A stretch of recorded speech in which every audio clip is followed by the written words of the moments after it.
Oke, kali ini kita unboxing lagi buku setelah sekian lama. Kali ini bukunya dibeli dari Togamas, tapi belinya online. Iseng pengen nyoba karena waktu nyari sebuah buku di Tokopedia, nemunya ternyata ada di Togamas Malang, kota yang sama. Jadi ya oke lah, kita beli. Kita buka dulu bukunya. Bukunya apa? Bukunya judulnya Generasi Pi. Generasi Pi, karya Muhammad Faisal. Buku Generasi Pi ini saya tahu dari podcastnya Beginu, perbincangan antara Wisnu Nugroho, pemretnya Kompas itu, sama Muhammad Faisal tentang generasi. Isinya apa buku ini? Secara singkat ya, dari obrolan yang saya dengar itu, buku ini berbicara tentang penggolongan generasi versi Muhammad Faisal. Kita kan tahunya generasi itu ada generasi Gen X, Gen Z, Baby Boomer, dan lain sebagainya. Dan orang cenderung menggunakan penggolongan generasi itu juga untuk konteks Indonesia. Padahal kan generasi Gen X, Baby Boomer, dan milenial dan lain sebagainya itu penggolongan versi luar negeri, negara barat. Dan penggolongan itu atau teori generasi itu kan dibuat berdasarkan apa yang terjadi pada sebuah generasi gitu ya. Apa yang terjadi pada sebuah masa yang mempengaruhi pola pikir generasi tersebut. Akhirnya Muhammad Faisal setelah melihat fenomena di Indonesia berargumen bahwa mungkin itu tidak cocok untuk penggolongan generasi versi kita, karena hal-hal yang mempengaruhi generasi atau hal-hal atau kejadian-kejadian yang mempengaruhi timbulnya generasi di Indonesia itu berbeda dengan apa yang mempengaruhi generasi di Barat.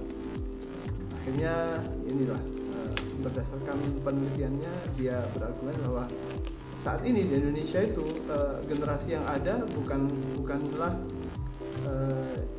Gen X atau Gen Z atau milenial, tapi generasi Pi atau Pi. Pi mungkin mestinya bahasa Indonesia. Ini generasi Pi. Kenapa Pi?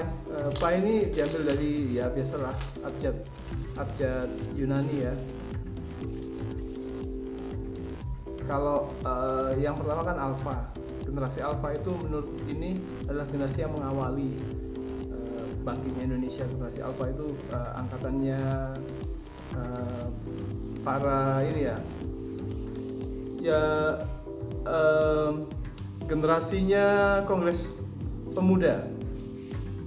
Terus generasi Beta itu generasi yang terinspirasi oleh Kongres Pemuda itu terinspirasi oleh generasi-generasi di Kongres Pemuda. Generasi Beta itu misalnya Bung Karno itu.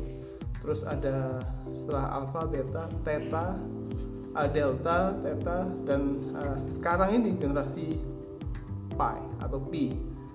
Dan generasi Pi ini bisa dibilang generasi pengubah Indonesia, begitu kira-kira menurut Muhammad Faisal. Oke, kita lihat ya bukunya ini.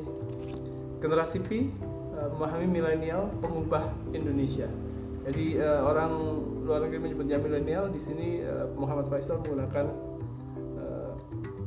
pengubah Indonesia atau Pi. Ada dua pembatas bukunya. Gambarnya menarik nih ya, ada Bung Karno, terus ada skater, ada yang main pakai baju khas Madura, dan ada semacam reoknya gitu di kepala dan lain sebagainya. Orangnya rambutnya bermacam-macam, tidak hanya lurus, warnanya juga bermacam-macam, ada yang berjilbab dan macam-macam ya. Kreativitas ditambahkan di sini. Ada yang gayanya rap, ada yang gayanya menyanyi biasa, ada yang meneropong seperti saintis gitu, dan ada yang menari dan berolahraga segala macam ya. Kita baca backgroundnya di sini. Lahir pada 13 Januari 1981, Muhammad Faisal adalah pendiri dari Youth Laboratory Indonesia, sebuah biro riset pertama di Indonesia yang mendedikasikan diri pada studi psikografi, tren, pengetahuan, dan budaya anak muda Indonesia. Di antara klien yang pernah dibantu oleh Youth Lab adalah Nike, Google, Coca-Cola, Yamaha, Line, Indofood, juga berbagai multinational agency seperti Ogilvy, Dentsu, dan The Initiative. Jadi itu tadi isi buku ini kira-kira secara kasar tentang generasi Pi atau generasi pengubah Indonesia yang merupakan teori generasi yang diajukan oleh Muhammad Faisal, yang berbeda dengan teori generasi yang kita tahu di barat yang diajukan siapa teorisnya, saya lupa. Waduh, bahaya nih kalau saya lupa yang menteorikan Adam something gitulah. Oke, kalau gitu kawan-kawan, sementara terakhir saya tunjukkan daftar isinya, mungkin daftar isi besarnya. Pertama, generasi Pi pengubah Indonesia. Di bagian 2 ada Inside Generasi Pi. Terus ketiga, generasi Pi Education and Career. Selanjutnya ada inovasi generasi Pi, bonus demografi pasca tahun 2020. Dan terakhir, masyarakat setelah generasi Pi. Sementara begitu saja dari saya. Mari kita lanjut.